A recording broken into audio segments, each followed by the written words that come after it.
விஜய் வந்து காவேரிக்கு தேவையானதெல்லாம் சமைச்சு கொடுத்து அவ்வளோ அழகாக காவேரியை பார்த்துக்கிறாரு. காவேரி வந்து அவ்வளோ ரொமான்டிக்காக விஜய் கூட இருக்காங்க. 2 பேருமே அவ்வளோ ரொமான்ஸாக வந்து தன்னை மறந்து வந்து இருக்காங்க. இந்த சூழ்நிலையில இங்கே என்ன பண்ணுறாங்க, காவேரி வந்து சரிங்க கிளம்பலாம் அப்படின்னு சொல்லிட்டு கிளம்புறாங்க. இல்லை நான் வரேன் அப்படி சொன்னோன்னே, இல்லைங்க வீட்டுக்கு போயிட்டு வந்து அப்பளக்கட்டு தான் எடுத்துகிட்டு வந்துட்டோம்ல, அப்புறம் என்ன அதான் ஆரம்பிச்சு எடுத்துட்டோம்ல, சரி கடைக்கு போகலான்னு சொல்லிட்டு 2 பேரும் கடைக்கு போகிறாங்க. அங்கே வந்து கடையை பார்க்குறாங்க, அசந்தே போகிறாங்க. காவேரி என்னங்க இது உண்மையிலேயே வந்து நம்ம கடையா அப்படின்னா, ஆமாடி பாரு அப்படின்னா அப்பளக்கட்டெல்லாம் அடுக்கி வச்சிருக்கு, பேனர்லாம் அடிச்சு வச்சிருக்கு. அப்படியே பார்த்து மெய் மறந்து போகிறாங்க காவேரி. தேங்க்ஸ்ங்க அப்படின்றாங்க. இது நமக்குள்ளே என்னடி தேங்க்ஸு அப்படின்னோடனே, இல்லைங்க நான் காலைல வந்து பார்க்கும்போது எவ்வளோ மனசு கஷ்டமாச்சு, எதுவுமே பண்ணலைங்க அப்படியே இருந்தது. ஆனால் இப்போ அப்படியே மாறி போயிருக்குங்க, எல்லார் கடையும் மாதிரி இந்த கடையும் இருக்குது, எனக்கு அவ்வளோ சந்தோஷமாக இருக்குது தெரியுமா அப்படின்னு சொல்லிட்டு அப்படியே வந்து கையை பிடிக்கிறாங்க காவேரி. 2 பேருமே ரொம்ப நேரமாக பேசிகிட்டு இருக்காங்க. அங்கே கரெக்டாக அங்கே வராங்க. இந்த மாதிரி வந்து ஒரு கேமரா எடுத்துகிட்டு வராங்க, எல்லாருக்கிட்டையுமே பேட்டி காட்டிட்டு. அப்போ அவங்கள பார்த்துட்டு, சார் விஜய் சார் நீங்களா அப்படின்னு சொல்லிட்டு பார்க்குறாங்க. சார் உங்களை தான் வந்து எல்லாத்துலேயுமே பார்த்தோமே, சார் உங்கள் ஒய்ஃப் காவேரி தானே, நீங்களும் இவங்களும் ஒன்றா தான் இருக்கீங்களா சார், அப்புறம் ஏன் சார் இப்படிலாம் வந்து அவங்க வந்து உங்கள் கூட இல்லைன்னு சொன்னாங்களே அப்படின்னோடனே, இங்கே பாருங்கள் தேவையில்லாத எடுத்து போட்டுட்ருக்காங்க, எங்களை ப்ரைவசி எதுக்கு தலையிடுறீங்க அப்படின்னு சொல்லிட்டு விஜய் திட்டுறாரு.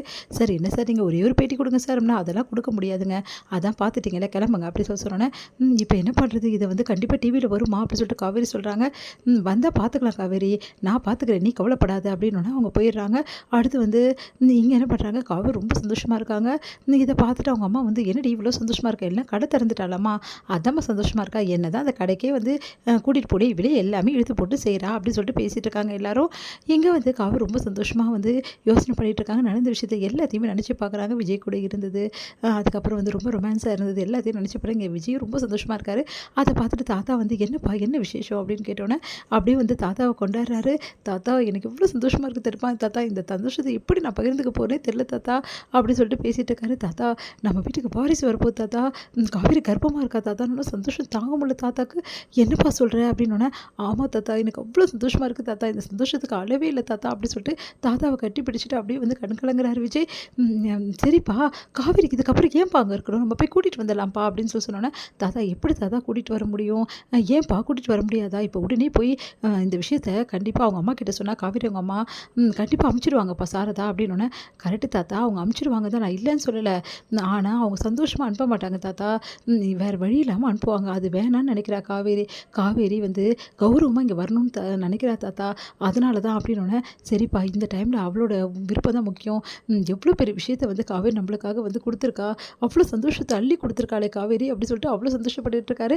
தாத்தா உங்களுக்கு விஷயம் தெரியுமா, இன்றைக்கி நானும் காவேரி எங்கே இருந்தேன் தெரியுமா, எங்கே இருந்தீங்க, ஃபார்ம் ஹவுஸில் தான் தாத்தா இருந்தேன்னு சொல்லிட்டு நடந்த விஷயத்தை எல்லாத்தையும் சொல்கிறாரு. எனக்கு அவ்வளோ சந்தோஷமாக இருக்குது தாத்தா அப்படின்னோடனே, என்னப்பா நீ காவேரி மயக்கடிச்சு விழுந்துட்டாளா அப்படி சொல்லிட்டு தாத்தா கவலைப்படுறாரு.